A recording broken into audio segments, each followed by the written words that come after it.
Welcome to Millennial 618. I'm Andrew. I'm Laura. And I'm Pamela. Very exciting news. My grandma is getting a smartphone. What? Do your grandparents have smartphones? Yeah. Okay. Mine have had them for a long time. Okay. My grandma is turning 80 later this month, and she apparently, for some reason, said to my mom, I want a smartphone. I don't know what got into her, but I think she wanted to text, and she wants to send pictures and see pictures. So I'm actually really, really excited about this because I feel like grandma's been out on a desert island. Get ready for FaceTime calls where they think that they're pointing at their face, but they're pointing at their foreheads. Yep. Generally when I have those phone calls, I see a little bit of forehead and a lot of ceiling. Yeah. So same. Mm-hmm. Yeah. Did you guys see, I don't know if this ever came to pass, but Apple was working on a feature where they would correct your eyes. So it looked like your eyes were actually looking into the camera, because often people are looking at themselves in FaceTime. Like I'm looking at myself right now here in Zoom. Yeah. Instead of looking at the camera. Apple, I think currently will correct where your eyes are pointing, so it looks like you're looking straight into the camera. Ooh, I feel like that's some uncanny valley shit. There's no way that's going to look completely natural. Right. We're all going to look dead in the eyes. Yeah. Dad, who's listening live, says it was a rumor, but I think I'm really confident they were working on it. And maybe they held off because they realized it did look creepy. But I think it's a brilliant idea because we're never actually looking straight at the camera. Yeah. When I'm watching you guys talk, I definitely stare at the screen. But if I'm speaking, I do try to look at the camera. But it feels weird because I can peripherally see everybody. So actually, that might be a nice feature. Of the three of us, Laura does the best job looking at the camera. Pam and I never do. I know I do an awful job because my eyes tend to wander anyway. Uh-huh. So I feel like we should, but I also want to be looking at you two when I'm talking to you two, knowing you're right there. Why should I look at the camera when you two are down here? Yeah, or at the dock, or the chat. It's a lot of that is lower than the camera anyway. Yeah. So This was legit, by the way. Thad just looked it up. And these are the kinds of existential crises that you pledge to see week to week, patrons. Yeah. Us feeling insecure about our eye contact. Which is so funny because there's nobody looking back at you. So it should be easier. Getting back to the smartphone discussion in regards to my grandmother, I'm going to have to send her links to MuggleCast and hope she forgets about Millennial because I definitely do not want her listening to this show. That would be pretty bad. My grandparents ask about this show all the time. Really? And my mom does too, and I don't want any of them listening. I lie. I've had extended family members be like, yeah, so what's the podcast you do? Mm-hmm. I'll be like, oh, MuggleCast. And they're like, isn't there another one? I'm like, nope. I did a Twilight one. Maybe that's what you're thinking of. Yeah, my other family members, they still think we're doing the Twilight podcast because that's the one that they remember. I saw that your dad became a patron today, Laura. Yes, he did. Oh my God, that's so sweet. He's actually been thinking about doing that for a while. And I was like, Dad, you can, but I just have to warn you, we have a paywall for a reason. And there are things that go behind the paywall for a reason. And he was like, okay, well, I just won't listen. Oh, that's maybe we need to record a special episode just for him. Yeah, the Dan tier. Special Dan T tier. It's funny, I looked in the Millennial Gmail account and all the new patron emails are unread, except for that one. And I assume Laura saw that come in and was like, oh crap, is this my Dan? The Dan T? Well, yeah, our last name is not exactly uncommon. So I was like, maybe it's a coincidence. No. If you ever see another Sims pledge, shut down the Patreon immediately. Shut it down. It'll be Becca. Well, speaking of something that can inject a little bit of joy into your lives right now, did anybody watch Becoming on Netflix? The documentary about Michelle Obama's book tour? I was going to make it my recommendation, but I figured you two would have watched it. Yeah, I didn't want to recommend it because it felt like that's an everybody recommendation. So this is just a show-wide millennial recommendation. You must watch this. It had everything I wanted from that kind of documentary and more. I actually got a little emotional at a couple of points watching it because, you can just tell Michelle Obama really cares about empowering people, particularly young people who've been disadvantaged. I loved seeing how she made a cornerstone of her tour getting to connect with young people and really getting to spend a good amount of time with them, coaching them, and kind of, having some tough conversations, like saying, you know what, sometimes you have to find motivation and meaning within yourself. And it's not something that you can work hard at and it'll be given to you. It is something that has to come from within. And that can be a hard conversation to have sometimes. Yeah. But it was also just such a nice flashback to what it was like to have a presidential administration that, communicated in full sentences. So yeah, it was really good. Definitely recommend it. I got really emotional over the footage of both of the Obamas attending the funeral for the shooting. Specifically, not just because that was such an awful thing to have happened, but like kind of you said, how you kind of forget after being in the political climate we're in right now that things used to be different. And it's like, I could never see the Trumps doing that. Oh, no. Yeah. It just means so much to see them there and being they genuinely wanted to be there, and you could tell. And it was really, really nice. Yeah, it was very moving at times when Michelle visited her old family home. I thought that was very interesting too. And I love behind the scenes looks at events like that cross-country tour that she did. So that was really interesting. They even went into her relationship with her lead Secret Service agent and her chief of staff. So I really liked learning about those relationships. And she was just so, open and vulnerable about life is hard sometimes. And even when you're this incredibly, highly qualified, super intelligent superstar of a woman, there can still be challenges, and that it's okay to do things like go to marital therapy to figure out how to be happier in your marriage. And, learning that she was, she wanted to be able to take control of her own destiny and not just be sort of like a side act to Barack. Right. And to me, that's really inspiring, because I can see why, if you were married to Barack Obama, why it would be easy to get lost in the shuffle, Oh, yeah. Yeah, for sure. It's sort of like what we hear from Hillary in the Hillary documentary over on Hulu that I think we touched on a little bit, how she was talking about how she wanted to get out of Bill's shadow. There was also this really good line she had, I think towards the end of the documentary. She said, "The news is really bad out there, but I wish everyone was on this tour with me because you can see how many genuinely good people are out there." And I thought that was a really interesting point, because we forget. We're so isolated right now, and everybody's so split, and so many people are so mean. You just forget that there's still millions of really, really good people out there who want to see the best for this country. And she released a note when Netflix announced the documentary a few weeks ago, along with the first look. There was a note attached to the press release that you can look up online because it's probably everywhere now. And it's pretty lengthy, but for most of it, she did use that space to talk about hope and how we should still have it, and how we need to remind ourselves that's waiting on the other side of all of this that we're going through right now. And it's just really comforting to know that, they're still trying to create that feeling out in the world somewhere. Yeah. Because we get so little of it coming out of the White House. So. And it was a great watch for me, because shortly after this, and I'm all inspired by Obama hope and that there's still good out there. And I went to Costco, which of course Costco has a required mask rule now. To be in their stores, you have to wear a mask. Of course, I get in there, everybody's wearing masks. It was actually a little bit surreal, because everyone in the store was wearing them, except I get to check out, and there's one middle-aged dude and his small child neither of whom were wearing masks. And I'm standing there like, what the hell? How did this happen? And then I hear the Costco employees on their walkies be like, hey, like there's a dude in here without a mask. Like, we got a 2319.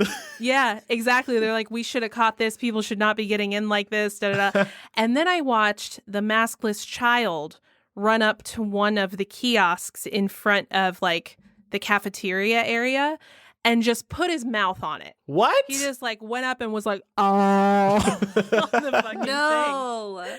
And I was like, and his dad like didn't give a shit.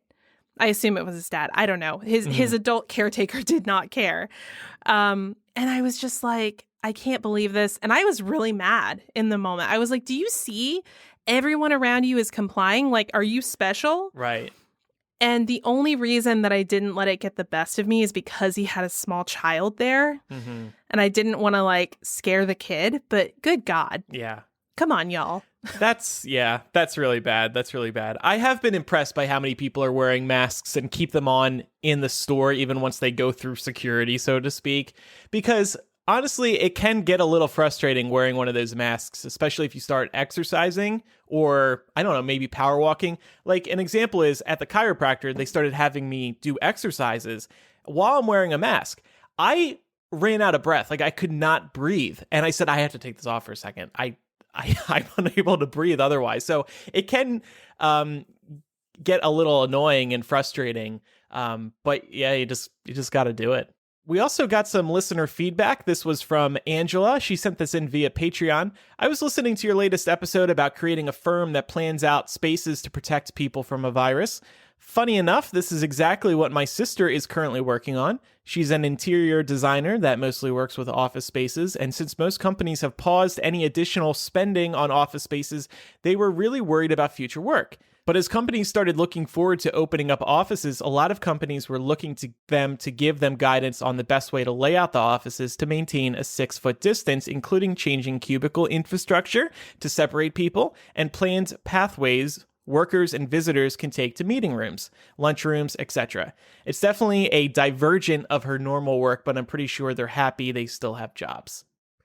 Good for anybody who was in this line of work and then suddenly fell into these new opportunities. I mean, that's really amazing. In fact, there was a thread in the Facebook group a couple weeks ago in which people were discussing how their jobs have actually gotten busier thanks to COVID-19. And I think that's great. Some of these people, they felt a little guilty that they were kind of taking advantage of the situation, but you're not taking advantage of the situation. You just happen to get a little lucky. You're in a position now where your role is extra necessary. We also got a confessional that I thought was really important to include here for some comic relief. This confessee writes, I had a dream last night that I was in a thruple relationship with Andrew and Pat. During the dream, I thought I was just dating Andrew, but then he made a comment about also dating Pat. And that's when I realized I was part of a thruple. Don't worry, nothing sexual happened. We just hung out and we're going to Disneyland together. While I'm happily in a relationship and I know Andrew and Pat are happily together, I won't lie, I wouldn't mind being in a throuple with them. Wow. They are both cute and seem like awesome people. I am cute and awesome for sure. Okay, well, look, if you're a man, we're probably more interested in that. If you are a female, we're probably less interested, but I'm glad to hear that you are interested. I don't know, maybe we can make something happen. Just let us know. Pat doesn't have a job right now. Are you like a sugar daddy? I've been encouraging him to take on the sugar baby life. Andrew, you sound like one of those like form thank you letters for applying for a job. We're glad to hear you're interested. Thanks for your interest in joining our relationship. At this time, we are currently not accepting new applicants. However, send some nudes and we'll get back to you at a later date. Honestly, that's more than I hope for whenever I apply to jobs. So. That's fair. Later in today's episode, we will be joined by one of our BAE patrons, Tiara.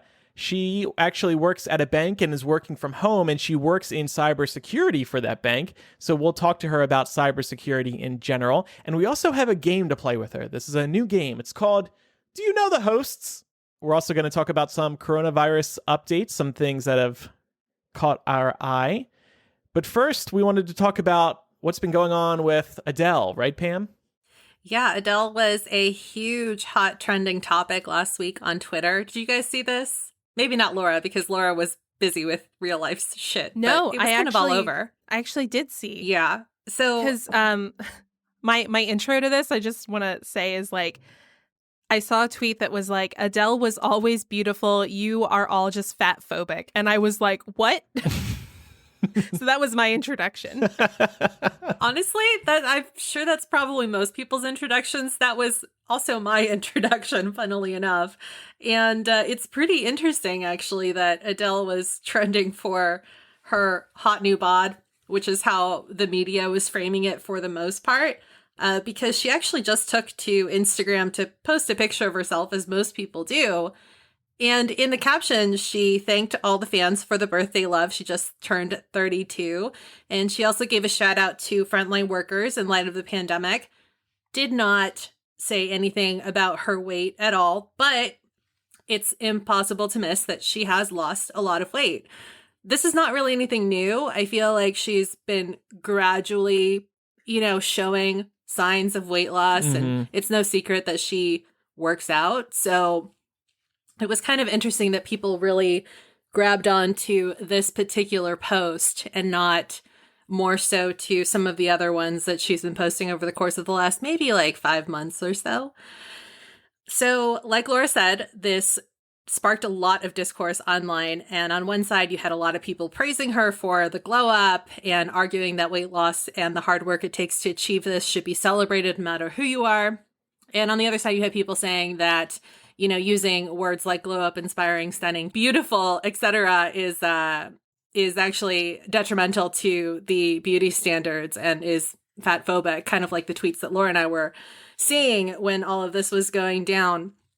And some were also arguing that putting so much value on Adele's weight loss was diminishing the value that she already has as an incredible artist. She's done a lot in her career over the course of the time that she's been in the public eye. And a lot were also saying that because Adele hasn't said anything specifically addressing her weight loss, then we shouldn't address it either. And I thought that that would be an interesting, place for us to start with this, because I think that we hear a lot now more than ever that it's never okay to comment on somebody's weight. But I also feel like when people take that in, they're thinking specifically about commenting on people's fatness. So why is there this weird sort of caveat when it comes to, people thinking it's okay to comment on weight loss, for example? I think the trouble comes when the comment is rooted in a place of, oh, you used to be ugly, now you're not ugly. Because then you're equating fatness with unattractiveness. And that's harmful, not just to the person, but also to many people of different body dimensions across the spectrum. I think that it's really different to say to somebody, good job. I can tell you worked really hard. Or like, good job. Like, what have you been doing? Like, just to ask people, like, even about like workout routines, I think is very different than just being like, oh, you got hot, Adele needs to write like a diet and workout book to tell us how she achieved this, because clearly it has taken some time, as it should, and that would sell like hotcakes. It's like how RBG has that book. It's really popular because people are like, wow, if RBG can do it, I can do it too. Yeah, it's interesting because I think that a lot of people use that as inspiration and whatever helps you get to a point where you feel like you need to be, I think is okay. But I do appreciate sometimes when people point out that maybe not RBG, but somebody like Adele, for example, she has the access to all of the tools and she also has the time.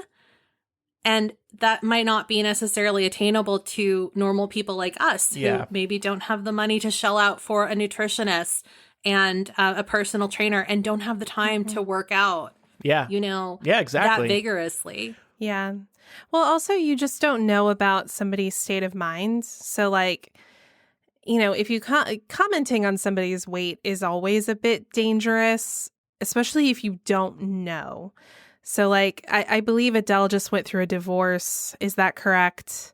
Not super up to speed, but like there are, many different reasons why somebody might, see a change in their body type. And I think it's just something that we have to be cognizant of before we open our mouths. But Pam, I think you said she's been pretty open about like working out, it sounds like. Yeah, it's not a secret. I know that quite a few people were referencing the fact that it's not that she's never worked out before, especially coming into, all these world tours that she's done. She maybe just, is doing it differently now, or incorporating other lifestyle changes that would have led to, her body transformation. I think what was also so shocking about this photo is that I'm looking through Adele's Instagram, and she doesn't post a crazy amount, but this was the first photo that's like full body shot and like this super tight, thin dress. It's just so shocking to go from the photos that we've seen previously to that. And you can really see the weight loss in that photo.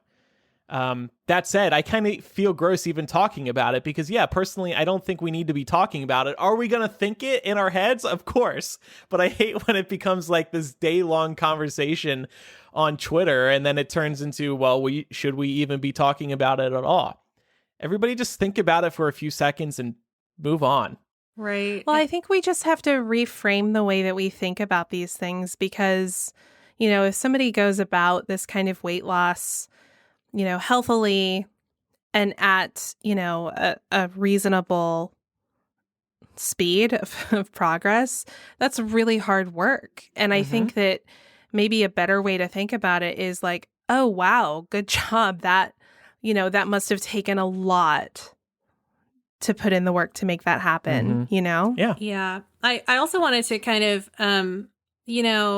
make this a little bit more personal by asking, just in general, because I think that we've all, over the course of our lives, probably gone through some kind of weight loss journey. And I just wanted to know how it makes both of you feel when people comment on the progress you've made or have commented in the past on the progress you've made. Well, when they're commenting what you want to hear, it feels good for sure. It feels like your work is paying off. Because when I moved out to California in 2008, I think I've told this story a couple times, I put on a lot of weight out there. And because I was just eating fast food nonstop, not working out, just being a typical college kid who just moved across the country.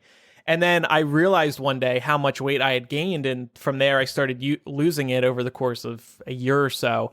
And yeah, people did comment, but they were saying what I wanted to hear. So it felt good. Yeah, I think it depends. I've been on a weight loss journey my entire life. And sometimes, the comments are really encouraging. I don't mind if somebody's like, hey, it looks like you've maybe lost a little bit of weight. You look great. Or like, I especially like it when there are things that get referenced that aren't necessarily related to my physical appearance. So like, me and Mark work out together a lot. And so a big part of our focus has not been like losing weight. It's been getting stronger. So like seeing the progress that I've been making in terms of, my gains, that part of it is really nice. But I do, especially when you're young, people think they can say whatever the fuck they want because you're a kid. And I cannot. Like the number of times an adult would be like, oh, you would look so pretty if you were skinny. Or like, oh, you only need to lose like 10 pounds. Like, bitch, you don't get to look at me and qualify. You're not a medical professional. Get out of my face. So that kind of stuff is hard. And it, I think, tends to stick with you as well. It took me a long time to get over some of that or to like reprogram my own messaging. And even sometimes now it's still hard and I have to like reset myself and be like, nope, we don't think about it that way anymore. But it's always a work in progress for sure. How about you, Pam? Yeah, that makes a lot of sense. I really like that we're talking about this because I feel like it really shows that there's no right or wrong way to approach this, and everybody is uniquely different in how they feel about this. for me personally, I've always struggled with, comments about my weight, whether good or bad. And it's because, like Laura said, it's really easy to get into your own head. So like, say somebody comments 3 times in a row, oh, you look so skinny, or you look like you've lost weight. But then the 4th time they don't say anything. It's really easy, especially if you struggle with body image issues in general, or, maybe you have struggled with eating disorders in the past, to let that really, consume you in a way that it shouldn't. And it really sucks because, like, I don't know. It just really sucks because it's hard to get out of that mind frame. But yeah, I think that ultimately I would agree with what Laura was saying, which is that, I think that there is probably a healthier way to go about telling somebody that they look nice, instead of just, using "you look so skinny" as a compliment. So, even commenting, "Oh, I love the way that dress fits on you." Mhm. Maybe if you notice somebody like, say like you were Adele's bestie, I feel like maybe that might be a nicer way to say, you look good. Right. Instead of just saying like, Yeah. wow, you're so skinny, you lost so much weight. Mm-hmm. Or you look happy. Mm-hmm. Right. Like you look really happy, or like, I love your makeup in that picture, or something along those lines. Yeah, I agree. To play a little bit of devil's advocate here, just because I'm sure this thought is out there.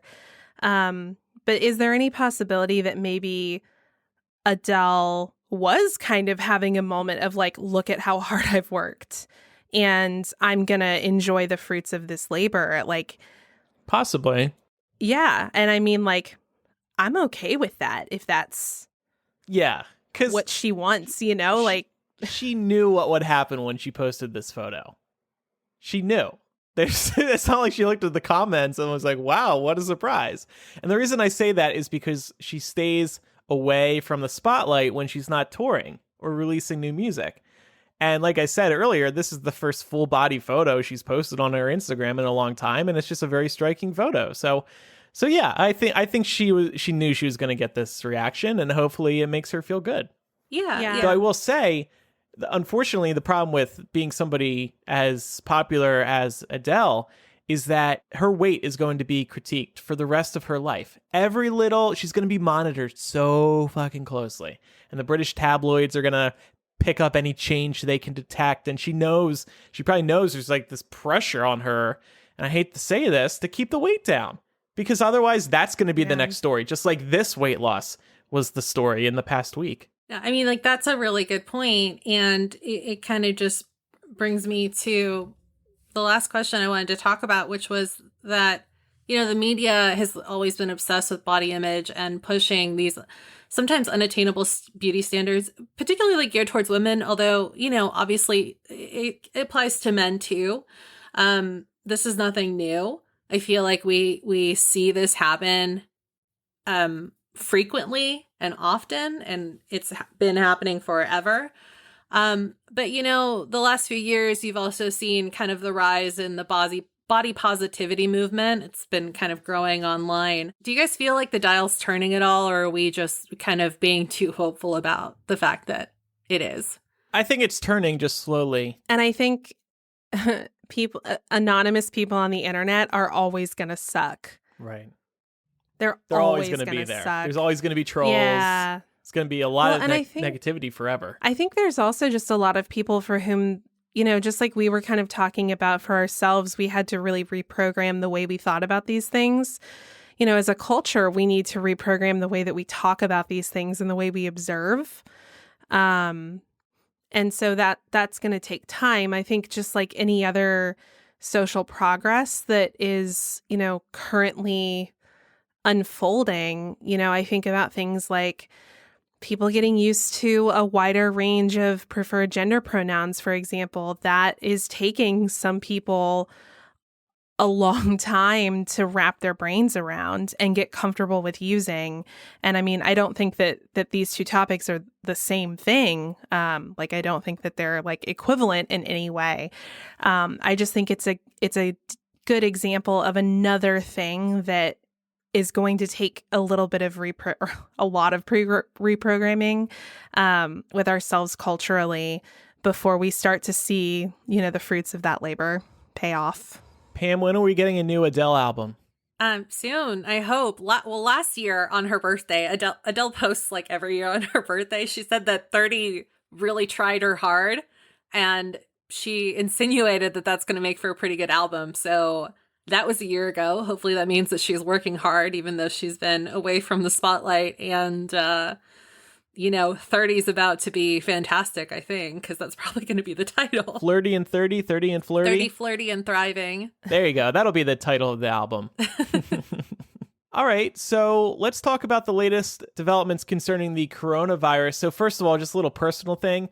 Today, it was implied heavily that Illinois' stay-at-home order will not be lifted at the end of this month. They're looking at the latest projections, and now the peak isn't coming till mid-June. That means that things won't return to normal until the end of June, best case scenario, here in Chicago. Laura, your state made headlines again because your state has foregone driving tests and has handed out 20,000 licenses to teens. You don't need corona testing, and you don't need driver's ed testing. Just fuck it. It's a free-for-all. Does that worry you? A little bit. But honestly, I went through driver's ed here in Georgia when I was in high school, and it wasn't that great then. So who knows? I don't because here at least you had to take like a written exam in order to get your learner's permit.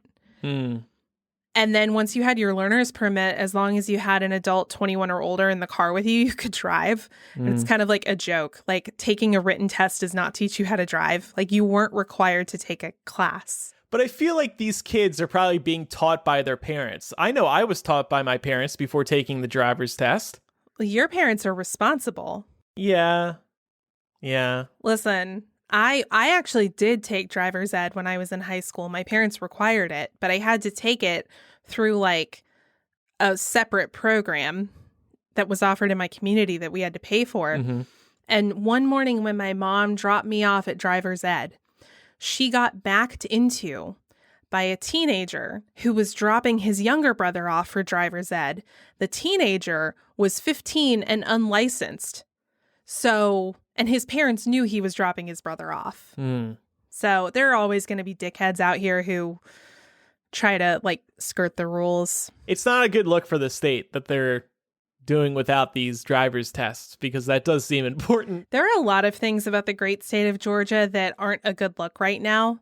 One of them I wanted to kind of bring up in conjunction with this, because it's something I'm very concerned about from the state of Georgia, and it's regarding Ahmaud Arbery. I don't know if you guys have seen the footage of that, but he was a 25-year-old Black man who was literally hunted down and shot to death by two white men while he was just out jogging at the end of February. And the reason that this is getting so much attention now is because it turned out there was footage.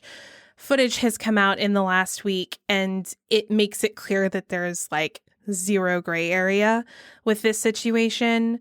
And the thing that's really irking me about it is that, up until recently, there had been no arrests made. Like, these two members of, I like to call them Al-Qaeda. They're just like out living their lives. It's pretty good. And they, the DA just passed the case off to a grand jury because the DA had a conflict of interest in that one of the murderers worked in the DA's office last year. Oh, yeah. Yeah. And so this has been passed off to a grand jury, which I have my own concerns about. But Georgia can't convene a grand jury right now because of COVID-19. So who knows when this is going to be addressed. And, when I think about a grand jury, it makes me think of Eric Garner. It was another case of, brutality against an unarmed Black man that resulted in his death that was also videotaped. And it was very clear from that footage that there was no gray area. There was no like, oh, he might have like escalated this. There was nothing. And that officer was let off by the grand jury. So I'm just not convinced that this is the best route at this point. It makes me really nervous. And it's is shameful, and the state's not doing anything, or they're not doing enough about it as of this point. And I just wanted to make sure to mention it and get it out there. The footage is super, super rough. Like, I don't recommend like going out and watching it. Yeah, I haven't watched it. Unless you're prepared. It's really horrible. But yeah, there's a lot of commentary going on out there, a lot of victim blaming that's happening, and there is like zero evidence to suggest that Arbery did anything that warranted being gunned down in the street. And he didn't have a gun, by the way. I think the people who shot him initially claimed that he had a gun. He did not. Yeah. So. Well, they also claim that he burglarized a home, which he did not. Yeah, weren't they saying that they were trying to blame it on a string of burglaries that had happened in the neighborhood, and they said that he was responsible, or... Yeah. But because he was black and because he was running, they automatically assumed criminal. Right, of course. But yeah, it's just, and here in Georgia, of course, like, people love to go on about, like, how citizen's arrest is legal here. And it's like, citizen's arrest, like, yes, it's legal here, but you have to have witnessed a fucking crime. Right, and it's not citizen's murder. Right. Yeah, you can't just see somebody running and be like, oh, I wonder what they're running from. So yeah, I'm pissed off about this. And I just wanted to make sure it was something that, like, even with our very small platform, I wanted to make sure that we addressed it because it's fucked up. And it might come up again in the weeks ahead because this story is just getting started, it sounds like. Yeah. Turning back to coronavirus, masks are now going to be required for most officials at the White House. This comes after a military valet and Katie Miller, the vice president's spokeswoman, both tested positive for coronavirus in the past week. So it's now in the White House. They both work within the White House. And it's making me, and I think many others, wonder or ask themselves, if the White House can't contain this, if they can't stop it at the door, how can any of us be comfortable with going outside again and going to sporting events and going into stores and being close to people when the leaders of this country can't handle it? I mean, we can't. I think that's the short answer. And it's not the answer that anybody wants to hear. Everybody desperately wants to get back to normal. But what's really frightening me right now is that people are seeing states reopening. They're seeing like, oh, it doesn't seem like new cases are being reported on as heavily, not taking into account the fact that it's going to take 2 to 3 weeks, about 2 to 3 weeks from this point to start seeing more cases as they emerge. And the more that you go out and expose yourself to other people, especially if you're not wearing any kind of protective gear, then the cases will jump. We're seeing this in Georgia where like our governor was trying to say that our cases are trending down. They're not. And the people who desperately want to prioritize the economy over people's health and lives, they don't give a shit. They're going to lie to you. Don't believe them. I really feel like Trump could get coronavirus at this point because it spread so easily, as we've seen. They would never tell us. I still think they would. You think? No. If you start seeing him near nobody, then yes, maybe he does have it. But for as long as he's standing near people, now I know like Dr. Fauci, he decided to self-quarantine because of these cases within the White House. Of course, this hasn't changed the way that Trump is operating or Pence. And like I said, they're making a lot of the White House people in the White House wear masks, but not them too. Yeah, I think we would know. It would leak. This White House is so leaky. It would get out. Yeah. 100%. I just That wonder. I could believe, but I don't think they'll make an official statement like the president has contracted. Well, they're going to have to once it leaks. I don't unless know he if just they'll denies confirm it. I mean, think about all the shit they've denied that we later found out was true. Yeah. I think they'll deny it, but it'll be one of those things where it's like commonly accepted knowledge at a certain point. That, oh yeah, the president has COVID, but the White House is saying he doesn't, but he definitely has it. Meanwhile, Obama had a private call with 3,000 supporters. I guess these are major donors. And he actually critiqued Trump's handling of the coronavirus. He called it an absolute chaotic disaster because of this administration. He said, under any administration, it would be bad. But under this administration, it's been an absolute chaotic disaster. Of course, Trump did not like this. He has tweeted Obamagate a couple times. So anyway, I love this. Apparently, Obama's going to be talking a little more as we get closer to the election. Funnily enough, Obama has avoided critiquing Trump because he doesn't want to get bogged down in this fight with Trump over Twitter and all that. He just doesn't want to deal with it. And Obama's avoidance of calling out Trump has caused his team to compare the situation to Harry Potter and He Who Shall Not Be Named.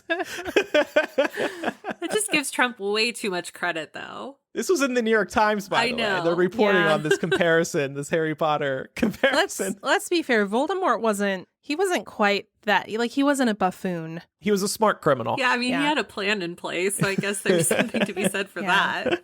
He was well spoken. I was thinking about this, and not that it's not going to happen anyway, because any kind of quote can be misconstrued, but I do kind of wonder if he's just trying to keep Trump's name out of his mouth, because that way they can't splice the audio. And that's smart. Yeah, actually.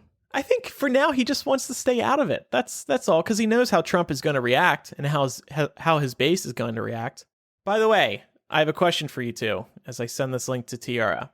Pat and I may be taking a cross-country trip. Okay. Later this week. Oh. Smart or stupid? Well, it's not smart, but is it stupid? Maybe a little bit. Yeah, where are you going? Where are you going to stay? Out west, in a hotel. Hotels are still open. Yeah. Out west, driving, so not on a plane. And it's not for fun necessarily. It's for life reasons. Does that make it better? A little bit. Yeah, I mean, if they're mandatory. I mean, obviously, like, I'm in a situation right now where I have no choice but to have broken quarantine to an extent. So, like, those kinds of things where it's like, this is a life necessity, then yeah. Yeah. Like, nobody's died, but I feel like it's a necessity. Okay. I don't want to go into it on air. Yeah, but you can fill us in more. I would say my personal preference would be that if it is not something that is absolutely necessary, I would not do it. Okay. Well, this isn't going to change my decision. I'm know just curious it's not. Well, we figured it wouldn't, but you asked us our opinions. Yes, so. yeah. For the show, I want to hear your opinions. Yeah, I would not. And I hope that you're planning on not making too many stops during your drive. We're going to be cautious. We're going to have a big old thing of disinfectant wipes. We're going to have masks. We're going to avoid people. We're going to do what we can. But I also don't want to miss this opportunity. One reason is because Pat is unemployed right now, and now's the opportunity to do this thing. So it just feels like we'd be wasting time if we didn't do it. So yeah, so next week's episode, I may be coming to you from somewhere else. Hopefully not a hospital. Chelsea says, if you get the virus, Andrew, don't come crying. Seriously. I'll blame Trump if I get the virus. We'll see Andrew on a ventilator and we'll be like, told you so. Oh, God. I feel like... Well, he would have to podcast from his hospital room because, he's always trying to extort everyone else. I'm trying to extort. For a good show.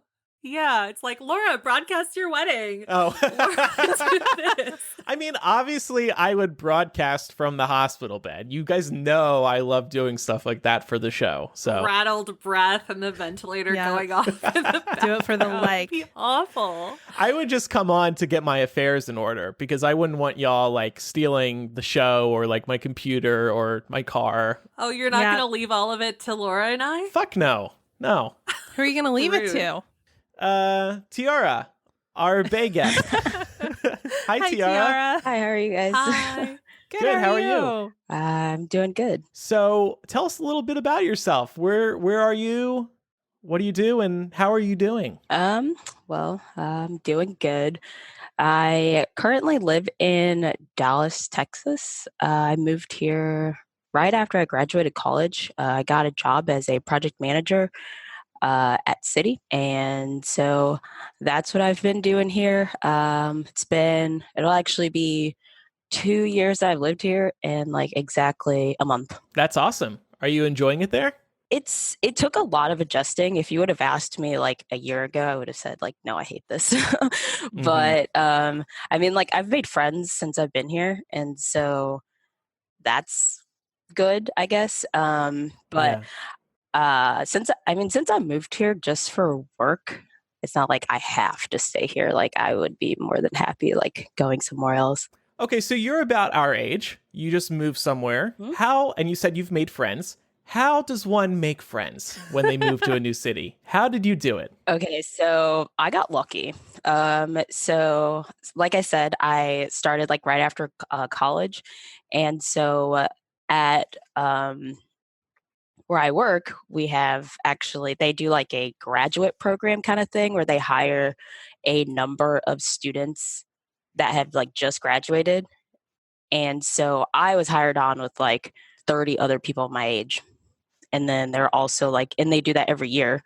And so there are people like above me that like were hired like a year before me, years before, whatever. And so I don't know, I got lucky that way. So it's basically kind of just like, oh yeah, here's another school kind of with all of the people that are around your age. Yeah, that's great. It's like an automatic network community that you can lean on. I love that. Yeah, so it's actually pretty common across a lot of like like so city where I work, um like CITI, not like the city of Dallas. The bank. Yeah. Citibank. Yeah. I work at City. Well, what city? Yeah, I mean, I do have a lot of people who are like, oh yeah, city. They're like, oh, the city of Dallas. Like, no, not the city of Dallas. But yeah, so but yeah, a lot of like really big companies like that have those kind of programs where Mhm. they hire a bunch of like college graduates, and then basically you can just kind of start in the company and then work your way up if you choose, or you can choose to try something else. But yeah.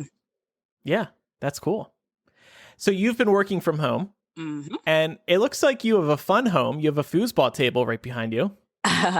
Yes, I I actually got that a long time ago. Uh-huh. And when I moved to college, my mom was like, "Oh, well, like, do you want to take this foosball table?" And I was like, "Oh, I guess so." And so, like, then when I would have people over, I was like, "Oh, well, this could be my way to trick people into having fun if I don't know what to do." Like, "Oh, hey, here's Come foosball." check out my foosball table. Yeah. I love that. It's actually a good idea because like not everybody has a foosball table, of course. Like that's kind of like a rare item you'll find at somebody's house. So that's a fun twist. Yeah. Fun benefit of visiting you. But how has work from home gone for you? Do you like it? Have you adapted well? We have a kind of like a system of like, well, you're supposed to go into the office, but you're adults. So if you don't go in, there might be consequences. And so that's kind of how it's always been. And Uh, so like there are some people that go into the office every single day, and then there are some people that I haven't seen them in months. Like mm, there are some people it's like it's probably been a year since I've seen them. And so like it just kind of Wow. depends. They're pretty relaxed on it, but I usually went in about 3 days a week usually. And so now I just am like, well, I don't have to feel bad about not going in today. so even before coronavirus, you were working from home 3 days a week? 2 or 3, yeah.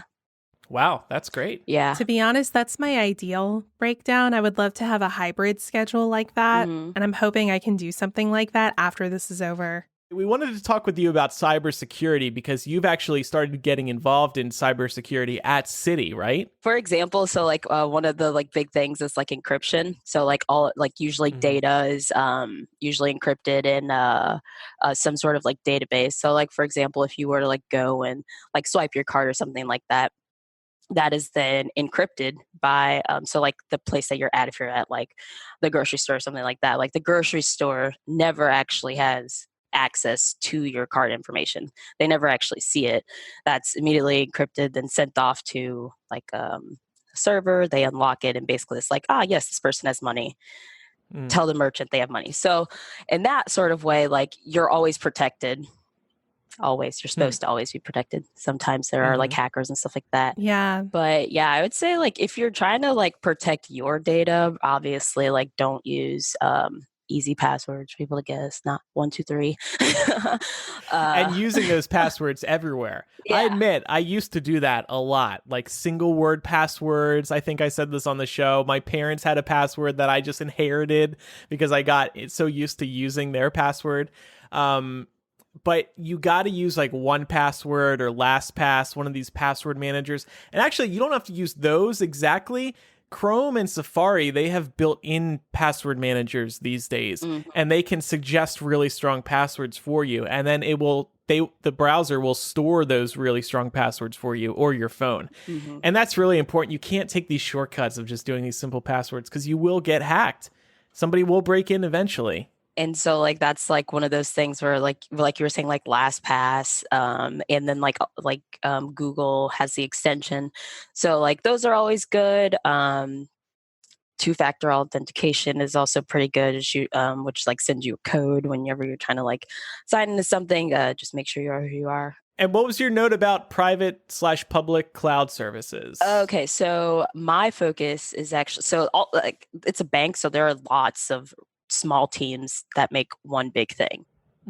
So like for me, I do like public and private cloud services. So like if you're thinking like Amazon Web Services, which is basically like a containerization for applications, and basically have them in a cloud. It's cheaper to utilize the cloud instead of your own like in-house servers and racks. We use them on that. Hypable. Yes, we use AWS. Yep. So we have, so AWS is one of them that we use, which basically, if you take like the AWS that you use for Hypable, is probably 180 from the AWS that we use at City, just because of all of the different like changes that we have to do. Right. Yours is a very super serious business, whereas Hypable is basically a joke. Not that. I know you weren't. You weren't implying that, but Don't that's put the words truth. in Tiara's mouth. No. I seriously was not implying that. I was just making. I would just say Hypable does not handle bank account information. Got it. Yes. Fair Well, point. Hypabank is coming soon, but yes, for now we do not. Okay, all right. Will we all sign up for accounts with Hypabank? Yes, very high interest. Yeah. That I'm collecting. I'm not Tom Nook. I collect interest. Anyway, sorry, you were saying. Oh no, I was just saying. So, but yeah, so like we basically take this like nice AWS web services that they made, and you're like, oh my gosh, it's so great. Okay, now here we are going to completely get rid of all the things to make this great, and then add a bunch of security standards in it, which makes it very hard to use, and it takes a really long time. I have a question about it's a type of fraud. So something that happened to my boyfriend not long ago was his debit card got cloned, and somebody was able to use that at a Publix, which is like a local grocery store chain, down in Macon, which is nowhere near us. And so I was wondering, how is that possible? Like when they say cloned it, do they mean they cloned it and like physically cloned a card? I would guess, and I don't know for sure, but I would guess if they're saying someone cloned it, they were probably hacked, and a hacker was able to decrypt the card information. And so once they were able to decrypt it, they were able to get all of that information and maybe use it however they wanted to. I'm not 100% sure though, but I would guess that they were hacked. That's the method. Yeah. That's crazy. Yeah. Okay, so now we want to play this game with you. Do you know the hosts? So this is a new game. So here's how this is going to work. I'm going to present Tiara with 5 different categories and also 3 options. And Tiara has to guess whose number is whose. So the first question is the number of songs in our iTunes libraries.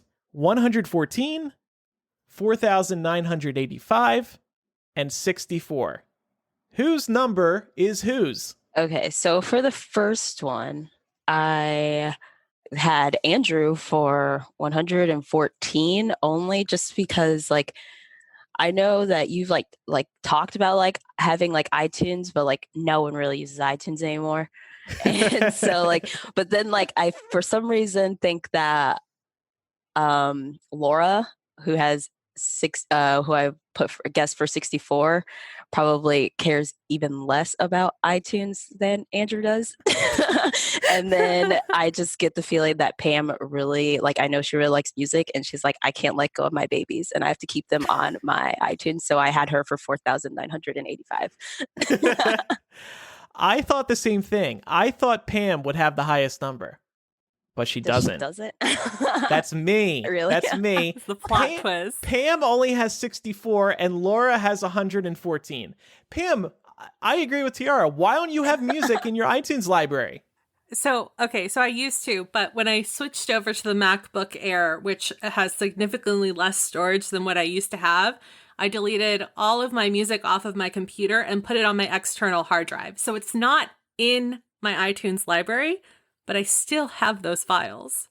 Okay. I will say you were absolutely right about me not caring about iTunes.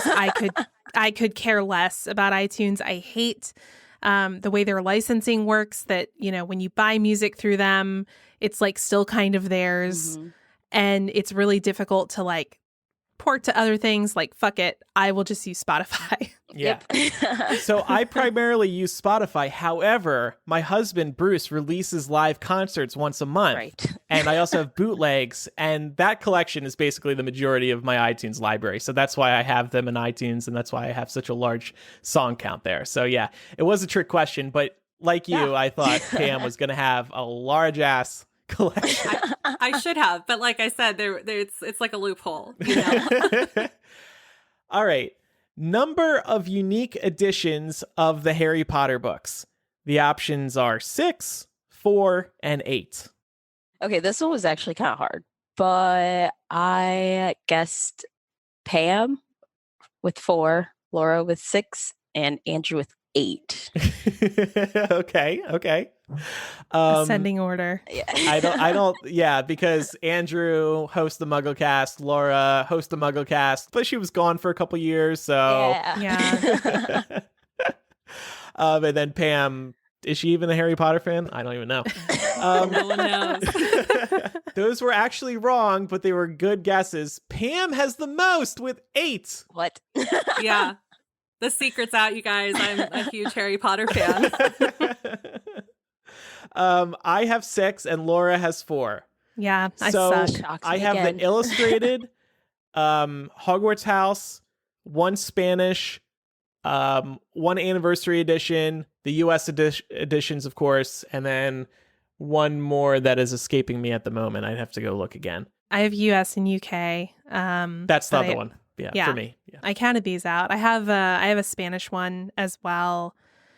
And then I think I counted the audiobook edition. Okay, that counts. Oh, okay. Well, if that's the case, I actually have 9. Oh, Pam's the Pam, why real do you have so many? fan. So I have all the US, and then I have a few of the UK, and then I have a full set in Spanish, and then I have the first book in French, German, Japanese, and then I have one copy of Prisoner of Azkaban in the Canadian adult cover version, and I have the 4 illustrated. And the reason that I have so many is because, obviously, you know, big phase in my life, but also because for a while when I was traveling a little bit more, I thought I never knew what to buy myself as a souvenir, and Harry Potter was still just coming out, and I wasn't thinking very clearly, so I thought it would be fun to buy a book from every country, because at least I knew, you know, that was something that I liked. Yeah. And I could put it on my bookshelf, and I would always know that I bought it in a certain place. Mm-hmm. But, you know, I don't think at the time we anticipated that there would be a million other versions of these I books know. being made. So, yeah. Tiara, how many do you have? I have none. Really? Have you not read Harry Potter? I haven't. I actually have The Prisoner of Azkaban because I was really young, and my mom and I were at the bookstore one day, and I had watched the movies, but I hadn't read the books, and so we were at the store, and it was just a random Harry Potter book.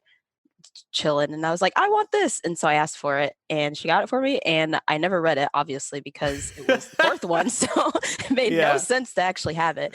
But one of my really good friends just actually started rereading Harry Potter, and my friends are thinking about doing a book club for it. So yeah, I don't know. How did you find us then? Was it imprint? Yep. Okay. Yep. Yep. That's so cool, though. You'll have to update us on your Harry Potter book club if you choose to participate. I wish I could experience Harry Potter again for the first time. I know. Me too. I'm so envious, actually. So I hope you'll keep us posted. Yeah, I mean, it's one of those things where it's like I've always said, like, yeah, I will read them eventually. I just haven't yet. Yeah. Okay, next one. Number of sex toys. Now, this is an interesting one. 0, 0, and 3. Yeah.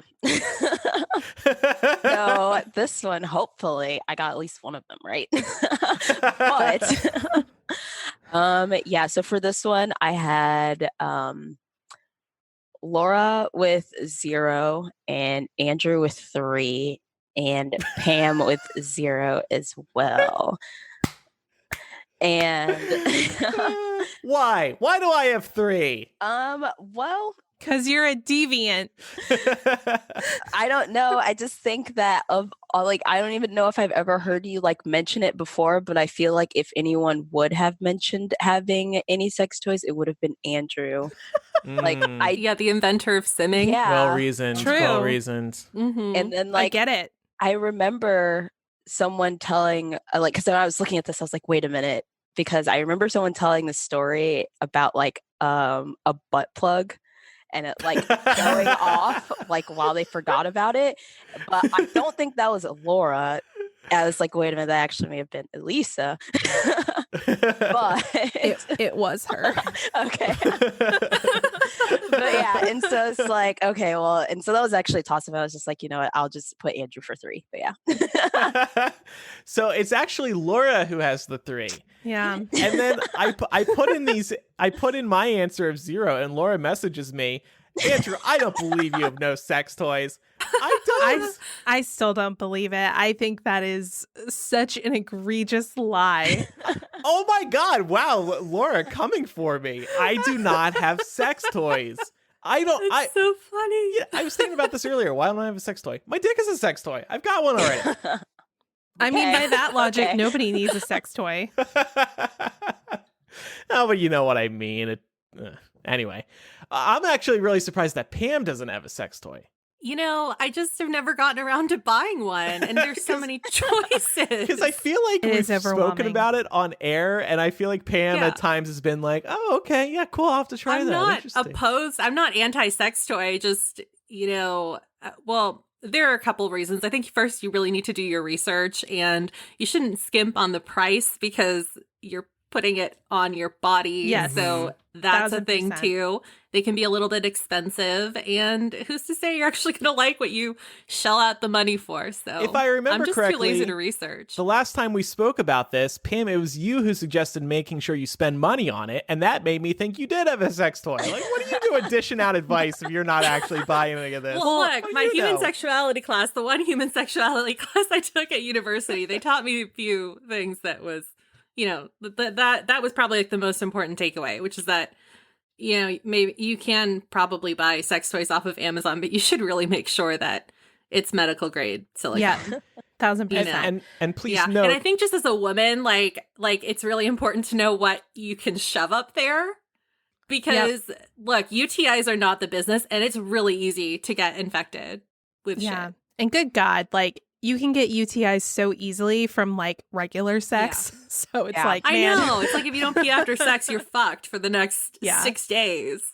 So yeah, I think the upshot of this is have a sex toy, don't have a sex toy. It's whatever makes you happy. Mm-hmm. There's no right or wrong choice. Follow your heart. Follow your genitals. I have been in close proximity to sex toys. Jemima just asked about the butt plug that I was given in Vegas, like back in 2006. No, I did not keep that. By me. monstrosity at the time. I was very young and innocent. Now, why would I hold on to that? And then I did order for myself a large dildo to my parents' home back in like 2007 or 8. And I took one look at this thing. I'm like, what am I going to do with this? It's huge. This is scary. So I sold it or gave it to That'll somebody. tear me up. Hold it. No, Andrew, one time we, like a group of us, stopped into a sex shop and we were all looking at dildos. Mm-hmm. You were there for that. Oh, yeah. So, Yeah, you But were part I did of not that. buy a dildo. Andrew, I have a But- question about you selling your dildo. How do you sell, like, because they were just talking about how you need to make sure that it has like all these, like, I feel like I wouldn't accept a used dildo. Yeah. I think I sent it as a gag to a friend. Okay. Yeah, and I had never actually used it. If I Sure. had used it, I would not have given or sold it to anybody. I would have just thrown it out. But yeah, So it's funny. the packaging and everything, like you never took it out. No, I took it out Oh. and I was smelling it and feeling the texture of it, and I was like, ooh. This is like surgery inserting that thing. Anyway. All right, next question. Number of hard liquor bottles in the kitchen right now. The options are 7, 5, 7. Okay, so my guess with this one was just Laura and Andrew, I have both for 7 because you guys live with people, and so Okay. like okay, Fair. I thought you were going to say because we're alcoholics, but yeah. no, but there's more of you, and then Pam. Actually, I'm not sure if you live with any. I was like, I actually can't remember if she's ever mentioned if she lives with anyone or not, or if she lives by herself, and so I have Pam for 5. You are exactly right. You got these all correct. Yep. Good job. Yay. And mine was really a guesstimate because I don't have access to my liquor cabinet right now, but I was thinking like probably on average, it's about 7. Okay. With Mhm. quarantine, it's probably more, Mhm. to be Mhm. honest. Especially somebody like you, for sure. Oh my God, I feel like I have been drunk almost this entire time. I've really gotten into whiskey lately. I love it. I Ooh. love You should sipping come it. to the tea household. Okay. My I'm dad in. and Mark every night before bed. My dad and Mark like sit down and my dad will be like, "You want a whiskey?" Mark's like, "Yeah," and so they just like sit there and they drink their like fancy ass And whiskey. recap the day to each other. How was Yeah. your day, Dan? Mine was fine, Mark. How was yours?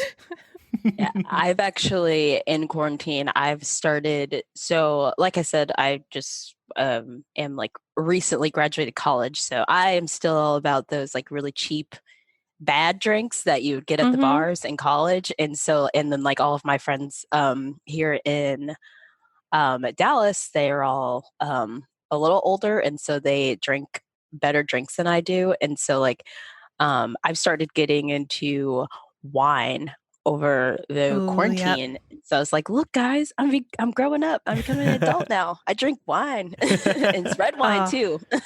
It's so great. Yeah, Mhm. I remember those days of like rum and vodka in plastic bottles. Yep. We've all been Mhm. there. Yeah. As we get into the warmer months, I'll probably switch to gin and seltzer water, one of the flavored ones. I was doing that a lot last summer. I like it. It's a little dry, but it's like healthy, so to speak. You gotta put some lemon in there. Yeah, that's a good idea. It And really mix brightens in- up the flavor. Yeah, mix some good shit. in like a shot of a fruity liqueur, like an orange liqueur. Makes it really good. And and it makes like if you just make it with like cheap house gin, it really spices it up so you don't have to I got spend too cheap much gin. on it. Perfect. Yeah. I have a question for you guys. Yeah. So I'll just run my drink of choice by you, and you guys could just go in as hard as you want about how bad this sounds I'm because sure I've heard it's it not. all. But I love to hear. So what would you guys think about a vodka, water, and lime juice? Well, I that's close enough to a vodka soda and lime, which is Yeah. what I drink. So I think I've that's seen fine. people do vodka water, and I don't get it at all. How much lime juice is in there? So for me, I usually can do just like so I guess it depends on if it's the like actual like real lime or artificial lime, but usually about 3 or 4 lime Okay. wedges. And my next question is why? Okay, so Let's say you're selling this to somebody. What do you like about it so much? okay, so for me anyway, it's a good way to stay hydrated because usually for Oh. me anyway, when I'm drinking, and also so like I don't usually like to drink alone. Mm-hmm. And so like usually like and I live by myself, and so like I'm never just like hanging out like, oh, let me just make a drink just because like the way I always explain this, I was like, well, I think I'm really funny when I'm drinking, and who am I going to be funny with? Myself? That's boring. And so, um, and so like when I'm like out, in order for me to like stay hydrated, if I'm going to keep drinking, like, and like that's like usually when I do it, it's just like a good way to stay hydrated, especially because you're not like really thinking about it when you're drinking. You're just like, oh yeah, another drink. Right. Yeah, that's And smart. so- Yeah, that is smart. I'm going to start using that excuse now because people turn their nose up at my vodka sodas because they're like, it has no flavor. Well, it's Yeah, true. I mean- but But I like it. Well, and some people So don't. I'm just going to say I'm trying to stay hydrated. Some people don't like the carbonation, right? Like usually when I hear of people using water to cut their drinks, is they don't like carbonated water. Is Yeah, that the case for you? I don't drink soda, and it's actually not by like choice of like healthiness or anything. It's literally just one day I was like, wow, I haven't had soda in like a month. Oh, let's see how long I can do this. And it's been like probably like 4 years or so since I've been drinking soda. But like anytime I'll like try it again, I get a headache. And so that's why Yeah. I just don't drink it at all now. No, Yeah. actually, I was anticipating something very different. I can tell you about something that we invented called the Alcatraz Special. That Okay. was fucking named after a disgusting. Harry Potter convention. Yeah, because we were like, turn up. We're at a Harry Potter convention. But it was Red Bull, cranberry juice, and vodka, and Ugh. it was fucking disgusting. It God tasted. damn, that tastes like my 20s. Yeah, it tasted like cough like my syrup. early 20s. So actually, you're doing a lot better than we were. Final category, number of pairs of shoes in our homes currently. The options are 3, 14, and 24. So Andrew had 3. Laura and Pam were a toss up between 14 and 24, but I had Laura with 14 and Pam with 24. That was a hard one, by the way, for me to decide which one I wanted to pick. Well, you got Pam right. She was 24, and that does Okay. not surprise me. But I actually have 14. Okay. I just have a lot of shoes, and I've gotten some Okay. recently from Stitch Fix, and like I don't get rid of them. And yeah, but Laura, why do you only have 3? Is this at your current house or just in general? No, just In general? Like I don't. I suppose I might have shoes like in storage somewhere, but I don't know about them. Like Yeah. I've forgotten them. I have my Vans, I have my Rothy's, and I have sandals, Mhm. and that's it. I am a shoe minimalist. I've been like this for a long time. Like when I lived in New York, I had an old pair of Vans that were so decrepit that my pinky toe stuck out the side of one of them. And my parents, at various points visited, and my dad tried to buy me new shoes, and I was like, no, these are fine. And then like one time I like got in the car with my mom, and she looked down and she was like, are you still wearing those broke ass shoes? Mom. Yeah, I'm just a minimalist. I don't like spending money on shoes. Mm.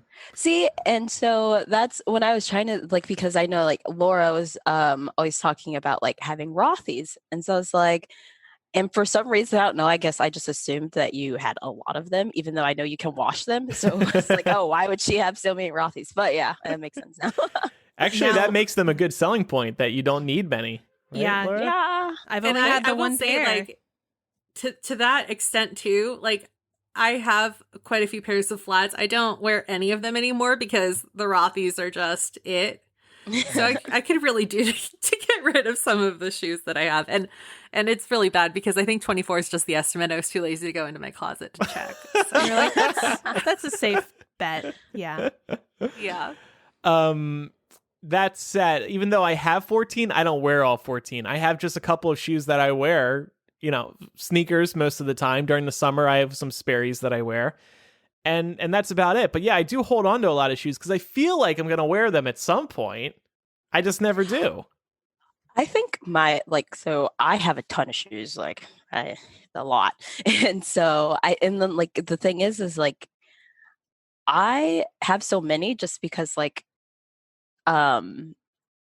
shoes, especially like your nicer shoes, you don't wear them that much. So they don't get bad.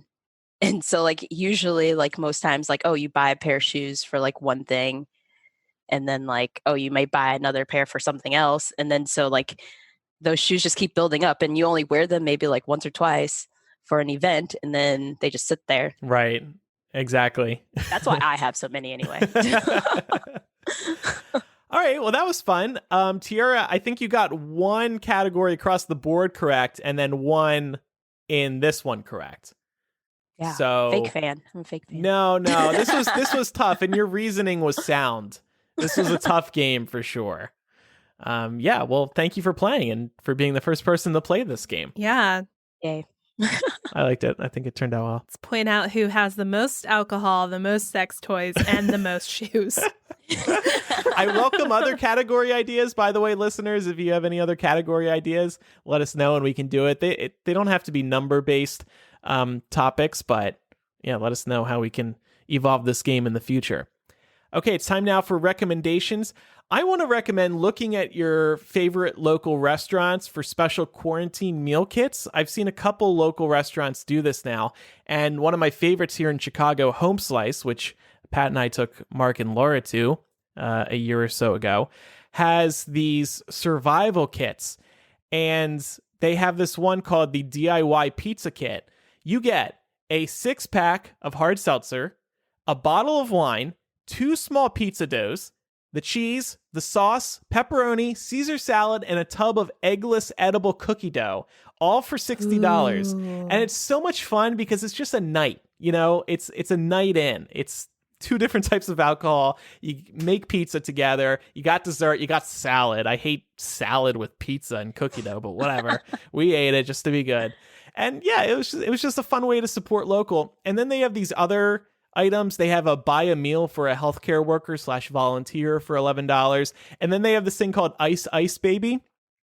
And the description reads, want to ice your friends but can't because they are locked up in their house? Send them a Smirnoff Ice and let them know you're thinking of them. That's cute. Yeah, they just got clever things like I that. didn't realize icing people was still a thing. Yeah, it's probably on the way out, isn't it? Yeah. But it's a way to deliver your friends alcohol, so Yeah, there you go. I'm for it.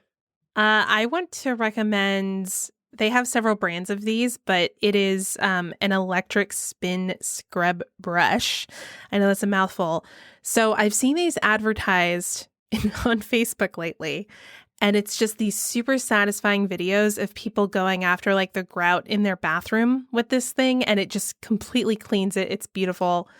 And I was like, I think I might get one of those because it just seems so satisfying. Lo and behold, my mother had already ordered one and it was delivered the other day. And she used it on like the bathtub and the grout in her bathroom. And holy cow, I was like, I didn't remember this could shine this much. It was amazing. So definitely if you want to give like your home a little bit of like extra shine, definitely recommend it. This sounds like a big game changer. It's on the same level as a slow closing toilet seat, it seems. Yeah. Well, like I fucking hate scrubbing grout. Like getting the magic eraser and like getting down on your hands and knees and like really scrubbing it, like it's the worst. Mm-hmm. So especially now that we're all 30 and our backs are going out. Yeah, exactly. Cool. This is good. I might order this. Andrew looks excited. I wanted to recommend Target's drive up service. I did this today because my allergies have just been through the roof, and I needed to get some anti-itching eye drops. And it's really great because there was a huge line, and these days you never know if you're going to have to wait in line to get into a store. But I didn't have to do that. My order was filled within 4 hours, and I just drove up and they put it in the trunk and I drove away, and it was fantastic. And Tiara, what do you recommend? I'm going to recommend Nashville on Hulu, which is not really usually my kind of show. But in these coronavirus times where we can't really leave and we're watching literally everything, my standards are a little lower now for giving shows try. But yeah, so I've been watching this show for the past like week and a half straight. I've been watching it for about, I think, like 10 days or so, and I'm on season 6. Damn. That is a That's lot. commitment. It's so funny how binging shows can like change your life temporarily. It's just all you do. It just consumes you for a few weeks. Like Pat and I have watched nothing else but Mad Men for the past couple of weeks. We're averaging one season a week, but it leaves no other time for any other television. So like Netflix now has Dead to Me season 2 out, and we haven't watched that yet. There's some screeners of stuff that I've been wanting to watch, haven't done it. I've just fallen so behind. And Mad Men, 7 seasons. It's all good, but 7 seasons. And they're 45-minute episodes. That's commitment. And then the season 5 premiere was 90 minutes last night. We didn't know that getting into it. I'm like, when is this ending? I need to go to bed. I've had too much whiskey. Yeah, I don't know. I think at this point, like, it's just like whenever I find a show, I'm like, ooh, let's see how fast I can finish this. I'm not going to do anything else now. Challenge accepted. Yep. Yeah. Tiara, thanks so much for coming on today. It was great having you on. Yeah, you were awesome. Yeah. Thanks. Great. And thanks for your support at patreon.com/millennial. And we've had a lot of new signups lately. So thank you everybody so much who has pledged to us, whether you've been pledging for a while or you're new to the community. Thank you, thank you, thank you. There's so much for you to dive into on our Patreon. So we hope you have some fun browsing through it all and maybe binging all of that instead of any television show you find on Netflix. What are we going to do in After Dark today? So I have an update on my latest home drama. There have been developments, and also it seems like the amount of time I'm going to be out of my home has lengthened. So I'll have some new tea to spill there. And then we also got a confessional related to dildos, I believe. And oh yeah, Pam found some new dildo information that she somehow knew. She was able to access very quickly. It was a little disturbing. And so we're going to talk about that. It kind of, I guess, relates to our game that we were playing earlier. So that'll be available at patreon.com/millennial. We do a new installment of After Dark every week, and you can plug in this special RSS feed to your favorite podcasting app, most podcasting apps, so you can get After Dark in ad-free Millennial, just like you do regular Millennial. Also, don't forget to follow us on social media. We are Millennial Show on Instagram, Twitter, and Facebook. And if you want to get in touch with us, you can write to millennialshow@gmail.com or use the contact form on millennialshow.com. And we also have that confessional where you can submit things anonymously. So if you have any more thruple dreams about the co-hosts and you, just let us know. We'd love to hear all of your wild dreams. Andrew would like to consider your applications. Yes. To join his relationship. Don't forget to send the... Never mind. Don't forget to send your dildos to our P.O. box. I was going to say dick pics, but I don't want to be soliciting people's nudes. No, just their dildos. Tiara, what music have you been listening to lately? What could be our closing music? Well, I don't know about listening too much lately. Actually, since we've been in like the whole Quarantine. Quarantine thing, like I've actually haven't been listening to much music at all. But since I haven't, I will just go ahead and plug my favorite band, Mariana's Trench. One of their songs that I really like is called Death of Me. Okay, excellent. Yeah, I think listening habits have changed for people, haven't they? Mm-hmm. Since staying at home. Even podcasts, I think some types of podcasts have been taking a hit because so many people listen to podcasts during their commute. And now suddenly a lot less people have a commute. And same thing with listening to music. But everybody should listen to music at home. That's my recommendation as well. I usually do. It's just, I don't know. It's just something about these times. Well, you've been too consumed with Nashville. Yeah. You don't have time for anything else. That is a music element. Yeah, there you Yeah, go. That's where you're similar. getting your music. That's true. It's funny though, because if you were to name a single song in that show, I would be like, I don't know what you're talking about. So I'm just here for the story. yeah. By the way, you found us through Twilight. Are you excited for Midnight Sun? Actually, I wasn't. So it's actually funny. So I have your guys' tweets on my phone. I get the push notifications for you guys' tweets just Uh-huh. because like I stopped getting the push notification on Patreon when you guys were live. Oh, And so sometimes I get like some extra push notifications too, but I got that one and I was like, oh, whatever. It's been so long. I don't care about that. And then you guys are like, oh, we're going to bring back Imprint. And I was like, oh my gosh. And so I actually listened to Imprint, and that is what made me excited for Midnight oh, Sun. good. But I yeah, at love first I that. was just kind of like, whatever. So an Kinda over extra it. copy is getting sold thanks to that Imprint reunion. You're welcome, Stephanie Meyer. Yeah. Where's our We'll cut? send you the receipt. Yep. All right. Thanks, everybody, for listening. I'm Andrew. I'm Laura. I'm Pamela. And I'm Tiara. Bye, everybody. Love you if I could, but my unsteady heart's not ready, and you would only get what's left of me. Only this is gonna be the death of me. It's gonna be the death of me. It's gonna be. I would give you anything if I had anything to give left, but the phantoms here will never have